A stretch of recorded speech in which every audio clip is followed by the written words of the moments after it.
Hello, fellas. I'm Hi. going to try to make this at least a little bit spicy. Starting with something easy, what are the core financial trade-offs of your design, and why is yours better than the alternative? Trade-off. So on Wildcat, there's basically no over-collateralization. If you look into the crypto industry, and especially if you look into credit, everything in DeFi, if it is related to credit, it's mostly over-collateralized. And that is very capital inefficient. So if we compare crypto, 3.5 trillion, versus traditional finance, credit, we have about 300 trillion. So crypto in everything, so Bitcoin, all stable coins, everything in ETH, all roll-ups are 3.5 trillion. So 1% of what's actually happening in the traditional space. If we want to be a viable alternative, we do need to use the systems that TradFi is using, which is under-collateralized credit. That does introduce more risk because there's not collateral that can be liquidated. But it also provides more transparency since everything's going to be on-chain.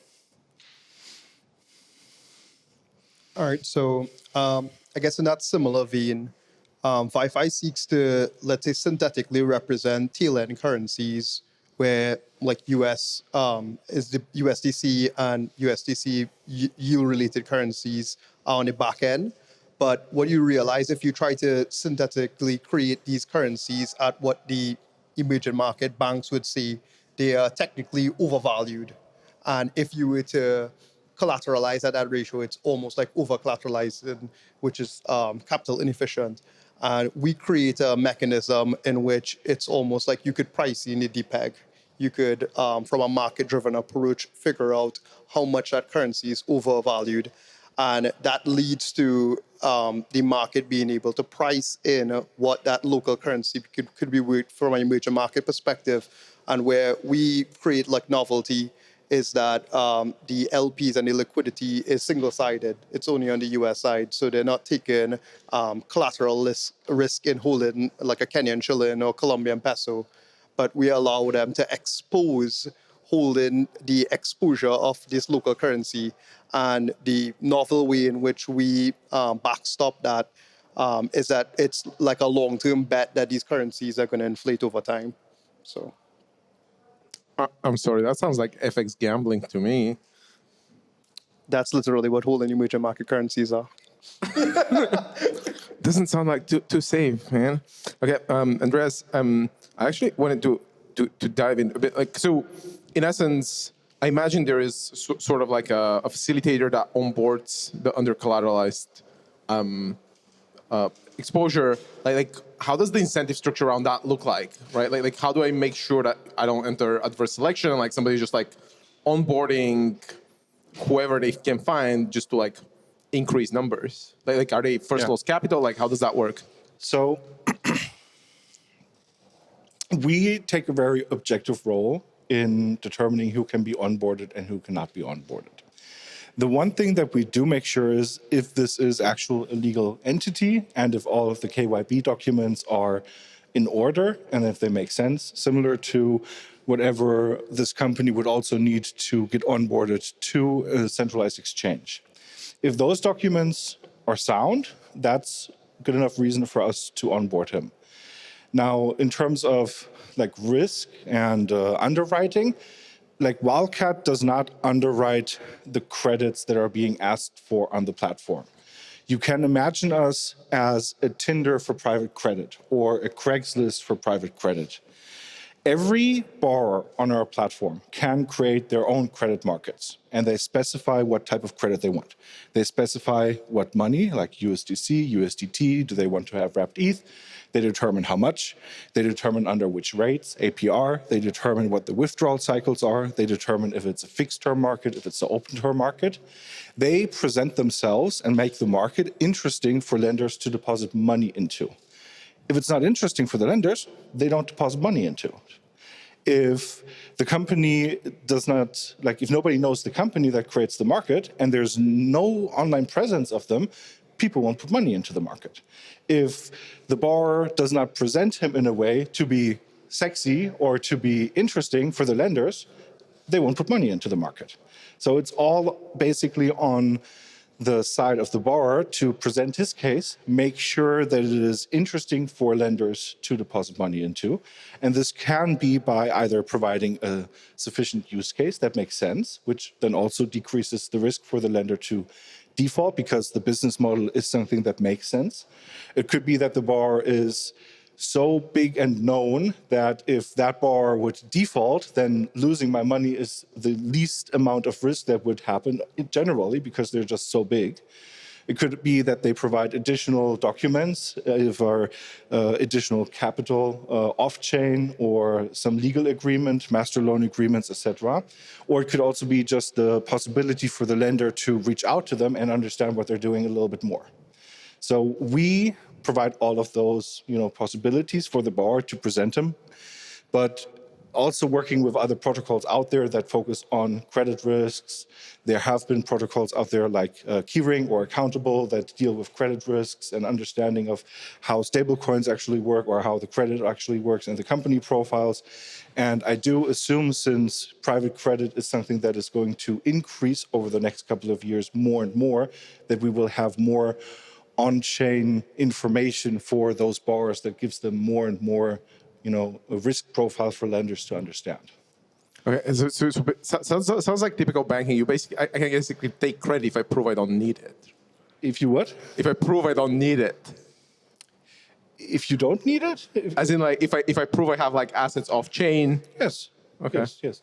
And again, that's like the crypto in its current form is so capital inefficient that if we want to be a valid alternative to compete or just being an alternative to the traditional finance, we need to use instruments that they're using in the traditional world and bringing them on. One of the biggest problems that we currently can see is that credit risks or credit ratings are being created with over-collateralized positions, which basically results in the credit rating of that person or the company being useless because it's over-collateralized. Like, you can't get a good rating with over-collateralized credit. That's also something that we want to try to work on to increase the credit rating from people that use under-collateralized credit and then actually get a track behavior on how they repay credit that is under-collateralized. That sounds like reliance on the traditional system. Varoun, is that the case on your side as well? There's always some level of, let's say, reliance on traditional systems. If you think of something like USDC, you might have USDC held as collateral in your background, but if Circle goes under, that has to actually be liquidated and then pay out to creditors. So in some sense, if you hold USDC and then you say, okay, well, I'm on Aave liquidates the USDC, and you're like, okay, well, then maybe I hold Ethena, right? You're like, I hold USDE because that's held by, staked ETH with holding a short position and pips. So there's always some risk involved. Obviously, you want to remove as much, let's say, legal and judicial risk, because then that the enforcement is slow. And you want to, let's say, optimize for like a trust minimize, efficient, let's say, modality, which the blockchain allows for, in which you could immediately programmatically swap and trade these risks. So it's fine if you hold USDC and USDC goes down, because then you have a share token to say, okay, when you actually do liquidate, give me my $1 share. So why are you providing more yield per unit of risk than Wildcat? I don't know, how much yield are you providing? I'm asking you, then you get to respond. Okay, repeat the question. So basically, why? I mean, we know that the market is extremely competitive. Mm-hmm. So why are you providing a better risk-adjusted yield than Wildcat? I'd say that we are doing like a combination where on the back end, we are aggregating on-chain yield plus swap fees from TLN currencies to US currencies. So our goal is to basically, let's say you are LP, you want to take a position that we provide the right risk reward compared to whatever the on-chain yield is, the aggregated on-chain yield. And every time you go percentage points outside the aggregate on-chain yield, you're taking some level of risk. And we want to say you could take that same level of risk plus people who want to go in and out of long tail currencies. And like I said, the speculation is that these currencies are going to inflate. So it's like parking your money and then it's being invested while your money is parked. So the risk-adjusted yield comes from FX. Yes. In tail end currencies. Andreas, does that outperform you guys? Well, we have a lot of different types of borrowers on our platform, and we're actually looking for different types of borrowers that do different use cases. The first white paper that was released for Wildcat, the first paragraph was, we actually don't know who's going to use this. Like, we don't know what type of use cases are going to be built on top of us. And right now we've seen, we have market makers on our platform. We have companies that, just collect 5 million fixed term within 4 hours to front run or try to front run the Plasma ICO to get into that and then provide the yield that they generate there to the lenders. We have a company that's trying to build up more Bitcoin mining facilities across the world. We have smaller market makers that haven't been around as long as the big market makers, but still need the additional capital. So they provide a higher APR, which then potentially also means that not a lot of people know them, but if they get outreach to them, they understand their business model. So we don't have the one risk model in our platform because every borrower does something different with the capital that they're asking for. So yeah, it's we can't really say what people are using the money for because every borrower does use it for different use cases, and that's good because that's how private credit works. Private credit is being used from different people for different cases, which then also generate different types of APR. Okay, right. Touching a bit on composability, what are the constraints that your system introduces? In what direction with composability? Well, a lot of the discussions today have been the ability to take a pool token from one protocol and use it somewhere else within DeFi. Yeah. Is that possible? Is there that reliance on FX markets or on private arrangements? Does that break composability? Want to take this one, please? Yeah, I can take it.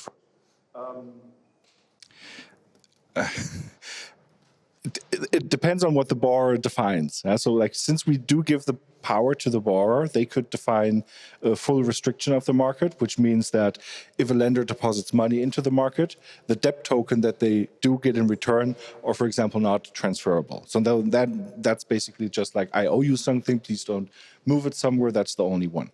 But our markets also do allow for more than that. So they do allow for people receiving the debt tokens and then also exchanging those on the secondary market. Or we have seen cases where the debt tokens of markets are actually being used to pay for OTC deals on the platform of one of the market makers that are on our platform. So it's actually being used as ways of payments because of course, the issuer of the debt token will say, of course, I will accept the debt that you have towards me as a payment through additional way.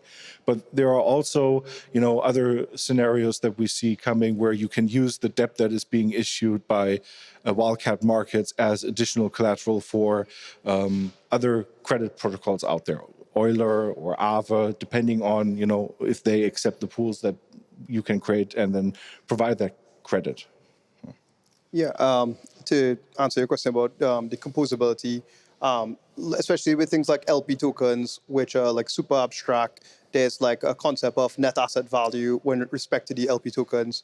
To simplify the liquidity provisioning, we wrap that in a rebasing yield token. So it would be as users just deploy USD liquidity and then they get their rebasing token. That is being retroactively put into different currency FX pools, and it's being rebalanced to give the optimal yield. And there's a lot of you could say, in some sense, you don't have isolated ability to deploy capital into one market. Like, what if you wanted to put liquidity into only Kenya and not Colombia or Mexico, and then vice versa? The idea here is that you could run into like liquidity attacks where people are like put an amount of liquidity in, then pull it out, then you have MEV. And to simplify the approach so that the FX markets are stable for swapping, we abstract that into a rebasing token, and that rebasing token is composable. Composable. Yeah. Okay. A few months or a few years down the line, next Black Swan event hits. What is it? And how is your platform protecting the users? Or is it still like race for the door and you just hope you're not the last one in? I mean, I think our protocol would be pretty well. If anything, it kind of optimizes for like a black swan in some sense, because like we are betting on local currencies devaluing, and in some sense, when like a black swan hits with like, let's say in the US, usually TLN currencies do worse. So like a black swan event for us is these local currencies like discovering vibranium and then becoming like super like super strong. But yeah, we kind of are built for the exposure of a black swan. It's interesting, since like one of the biggest last crashes that we have was during FTX times, which was also under collateralized private credit, and now I'm sitting here saying use Wildcat. Let's do it again. Yeah. Let's run it back up. The difference is, like, at least on how we work, is the full transparency that you have on chain. And like everything that happened in the past with private credit, everything was good up until everything was not good anymore, and nobody knew where actually the money is. Nobody knew how much money is actually at risk. Nobody knew who is at risk. Yeah. And we do have all of that information, on our platform, on chain. Every market health indicator, where you can also see like in which state is the market currently. Is it still healthy, or is it currently delinquent? Is it in penalty state? You can track if the borrowers were able to repay money, if the lenders wanted to withdraw the money, so you have an additional scoring there. And you can also basically see the markets of each individual borrower with the legal entity attached to it, and then you can do your research or have that data already in some way to know what will happen.